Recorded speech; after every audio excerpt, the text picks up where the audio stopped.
I don't know if you saw my stories yesterday, but $13 for one strawberry, not a family pack, one regular little pack.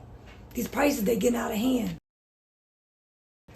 So when I saw these Acorn squash, they were $1.29 each, say less. So yeah, because you cut this thing in half, you're going to eat 2 meals off of it. Let's go. So as you can see, I really washed the outside because the whole thing is edible. And I'm going to cut it in half, scoop the seeds out, put it face down, and we're going to bake. This shit going to be delicious. I personally like to use an ice cream or melon ball scooper because not only is it hard metal, it's perfect shape. Plus you got that little feature, just makes it a lot easier. Give it a try. Alright, so I was breaking down the ingredients. Y'all know I used to sell food. So per serving, this at home is going to cost us $6 each meal. All the ingredients together, $6 and $12, $25 with tax. I mean, 4 meals, $25. You can't even get that at a restaurant. Great thing about squash is you can make it sweet or you can make it savory. I'm going to make it savory. I'm going to make a meal out of it. So we're baking the squash. We're going to boil some rice. Then we're going to put in carrots, onions, celery, and mushrooms because that's what I like. Now, I did splurge a little bit on this rice. It's not your regular rice. It's made with lentils and peas.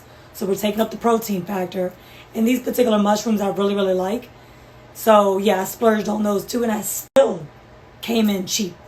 These are going to be blue oyster mushrooms. And again, some fancy rice to bring up the protein. So, yeah, this is the rice that we're going to be using for this particular recipe. So I did splurge on this. I think it was like $6, $7 a pack. Then we got our blue oyster mushrooms back here. Not a lot of mushrooms for that $6, $7. It's the ones I like, so this is what we're going to use.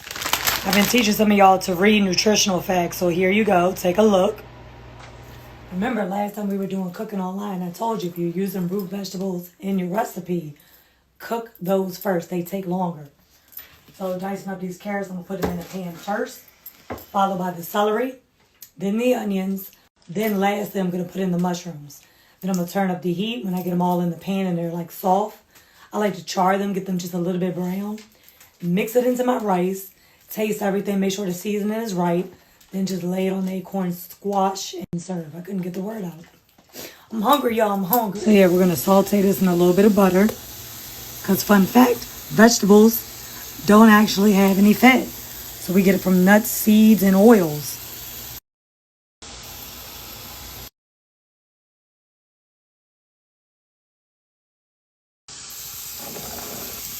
I'm doing a rough chop on these mushrooms. Mushrooms are like kale and spinach. They will shrink up. So this might seem like a lot. But compared to my hand, this might seem like a lot. But when you cook it, it's going to be like these. Compared to all this. Now, as I'm stirring this in, if you notice, there's like no water left. It's very little oil. Most people would think you got to throw something extra in. But mushrooms and a lot of these other veggies have their own water inside of it. So I'm going to put the top. They will start to brown and crisp. But they will cook. Don't worry, they'll be fine. You do not need to keep adding oil every single step. That's unnecessary. Look at that. Not even, about 5 minutes later. Got a nice little browning. Everything's nice and cooked. Kind of looks like turkey meat. But it ain't. And all we used was the 2 tablespoons of vegan butter. And we had maybe about half of a tablespoon to a tablespoon of Miss Dash.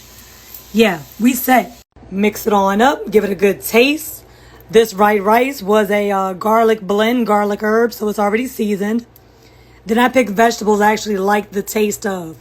Onions, carrots, celery, mushrooms, they taste good. We're going to put this on our acorn squash. Might need like a little extra dash of paprika. Maybe a little cayenne pepper for a kick. Black pepper and a little bit of dash of salt, and we should be good. Then 1/4 of your rice mix. Put a little bit of black pepper and crushed red pepper on it.